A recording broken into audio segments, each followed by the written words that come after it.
Nakatanggap ng titulo ang mahigit 8,000 agrarian reform beneficiaries sa Western Visayas noong 2024.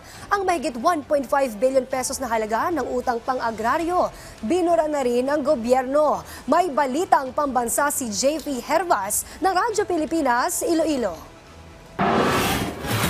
Umabot sa mahigit 8,400 na Agrarian Reform Beneficiary o ARB sa Western Visayas ang tumanggap na mahigit sa 13,900 na titulo sa CLAW, ang mahigit 9,300 hektare ng lupa noong 2024. Sa tala ng Department of Agrarian Reform Western Visayas, mahigit sa 10,000 titulo na ito ay pinamahagi sa Negros Occidental, samantalang mahigit sa 3,000 titulo ang ipinamigay sa mga ARB mula sa mga isla ng Panay at Guimaras. Ang pamahagi ng karamihan sa mga titulo ay pinangunahan mismo ni Presidente Ferdinand R. Marcos Jr. sa kanyang pagbisita sa Baguio City, Negros Occidental noong Abril at Pasig City, Iloilo noong Setyembre. Sinimulan din ng gobyerno ang pamamahagi ng Certificate of Condonation and Release of Mortgage o COCROM sa mga ARB alinsunod sa RA 11953 o ang New Agrarian Emancipation Act na nilagdaan ng Pangulo.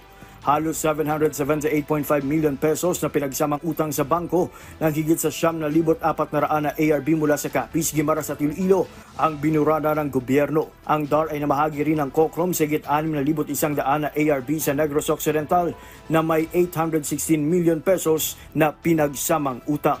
Ngayong 2025, magpapatuloy ang tulong pang-agraryo ng gobyerno, lalo na't naniniwala ang Pangulo na ang tagumpay ng bawat magsasaka ay tagumpay ng bawat Pilipino. Mula sa PBS, Radyo Pilipinas, ako si JP Hervas para sa Balitang Pambansa.